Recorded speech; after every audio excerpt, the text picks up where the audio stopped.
BCom part third. Subject banking and financial management, paper second banking and financial system का महत्वपूर्ण topic है मुद्रा परिमाण सिद्धांत कैम्ब्रिज।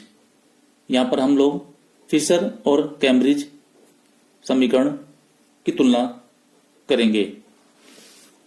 मुद्रा की मांग का निर्धारण संबंधी अंतर। फिशर ने अपने समीकरण में मुद्रा के विनिमय माध्यम के कार्य को अधिक महत्व दिया है, अर्थात मुद्रा की मांग उन सभी वस्तुओं और सेवाओं से निर्धारित होती है जिनका क्रय विक्रय बाजार में किया जाता है, जबकि कैम्ब्रिज अर्थशास्त्रियों ने मुद्रा की मांग निर्धारण के लिए मुद्रा संचय के कार्य पर बल दिया है, अर्थात वह है धन जो राष्ट्रीय आय के एक निश्चित अनुपात को भविष्य में खरीदने के लिए लोग अपने पास संग्रह करके रखते हैं, वह मुद्रा की मांग है। इसे हम अन्य शब्दों में इस प्रकार समझा सकते हैं कि फिशर ने मुद्रा को चलने वाली मनी ऑन विंग्स माना है, जबकि कैम्ब्रिज अर्थशास्त्रियों ने इसे बैठी हुई मुद्रा मनी सिटिंग माना है। दोनों में तुलना का दूसरा बिंदु है, फिशर के सिद्धांत में मुद्रा को चलायमान माना है, कैम्ब्रिज समीकरण में मुद्रा को स्तर आइडल बैलेंस या मूल्य संचय स्टोर ऑफ वैल्यू माना है।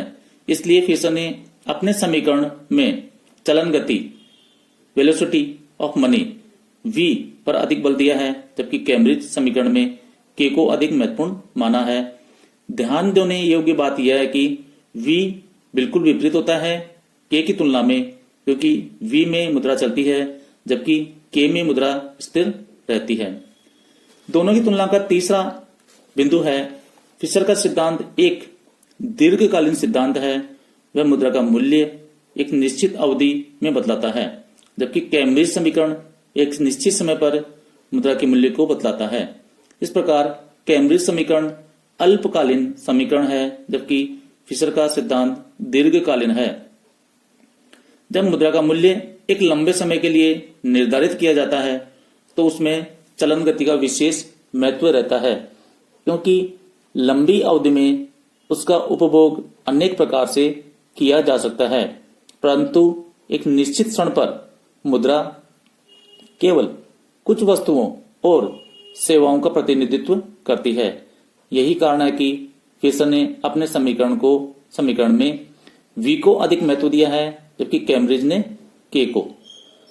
दोनों की तुलना का चौथा बिंदु है, यद्यपि दोनों ही विचारधाराओं में मुद्रा के मूल्य निर्धारण सिद्धांत के लिए मांग और पूर्ति को ही आधार माना है, परंतु फिशर ने पूर्ति को अधिक महत्वपूर्ण माना है, जबकि कैम्ब्रिज समीकरण में मुद्रा की मांग को अधिक महत्व दिया है। अब हम लोग ये चर्चा करेंगे कि इन दोनों विचारधाराओं में कौन सी विचारधारा श्रेष्ठ है। यद्यपि फिशर का सिद्धांत अधिक माना जाता है, परंतु फिर भी कैम्ब्रिज सिद्धांत फिशर के सिद्धांत से अनेक तत्वों के आधार पर श्रेष्ठ माना जाता है। पहला है, फिशर का सिद्धांत इस बात का स्पष्टीकरण नहीं करता है कि मुद्रा की मात्रा में परिवर्तन होने से कीमत स्तर में कैसे परिवर्तन होता है, परंतु कैम्ब्रिज समीकरण इस तथ्य का स्पष्टीकरण करता है कि मूल्यों में परिवर्तन आ सकता है यदि लोगों के द्वारा नगद राशि रखने की इच्छा में परिवर्तन हो जाता है। इसके लिए यह आवश्यक नहीं है कि मुद्रा की मात्रा में परिवर्तन हो। मुद्रा की मात्रा स्थिर रहने पर भी नगद राशि रखने की इच्छा में परिवर्तन भी मुद्रा मूल्यों में परिवर्तन का कारण बन सकता है। दूसरा बिंदु है, कैम्ब्रिज समीकरण में मुद्रा की मांग और पूर्ति दोनों पक्षों की व्याख्या की गई है और इस प्रकार से मौद्रिक सिद्धांत को सामान्य मांग और पूर्ति के सिद्धांत से समन्वित किया गया है, परंतु फिशर के सिद्धांत में केवल एक ही पक्ष अर्थात मुद्रा की पूर्ति को अधिक महत्व दिया गया है। तीसरा बिंदु है, कैम्ब्रिज समीकरण में व्यक्तिनिष्ठ तत्वों तथा मानवीय उद्देश्यों को अधिक महत्व दिया गया है, जो प्रत्येक आर्थिक क्रिया के आधार होते हैं।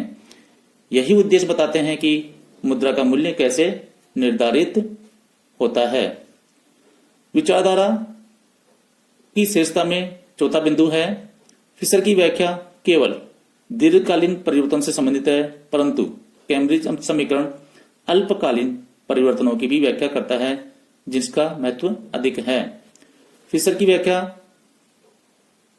समस्त लेन देनों पर आधारित है, जबकि कैम्ब्रिज समीकरण वास्तविक आय से संबंधित है। राष्ट्रीय आय पर ध्यान दिए बिना मूल्य स्तर की समस्या का समाधान नहीं किया जा सकता है।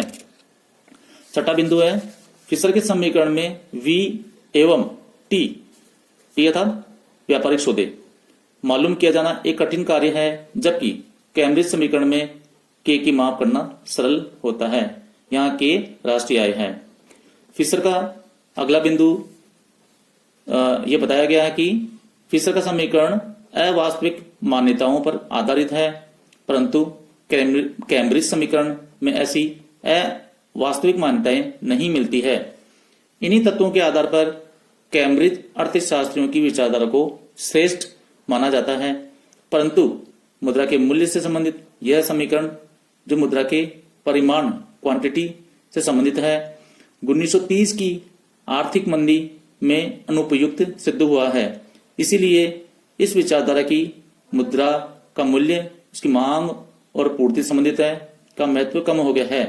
इन सभी समीकरणों की आलोचना की गई है जो आगे लिखी हुई है। पहला है, प्रत्येक देश में एक प्रकार के मूल्य स्तर न होकर कई प्रकार के मूल्य स्तर होते हैं जिनका आपसी संबंध रहता है, परंतु इनका महत्व अलग अलग होता है। परंतु फिशर और कैम्ब्रिज समीकरण केवल एक ही प्रकार के मूल्यों की व्याख्या करते हैं, इसलिए यह सिद्धांत वास्तविक स्थिति को समझाने में असमर्थ है। दूसरी आलोचना यह है कि ये समीकरण केवल मुद्रा के द्वारा वस्तुओं के ऊपरी मूल्यों को निर्धारित करने में सहायक हो सकते हैं, परंतु ये नहीं बतलाते हैं कि वस्तुओं के मूल्य निर्धारण में वास्तविक साधन कौन से हैं।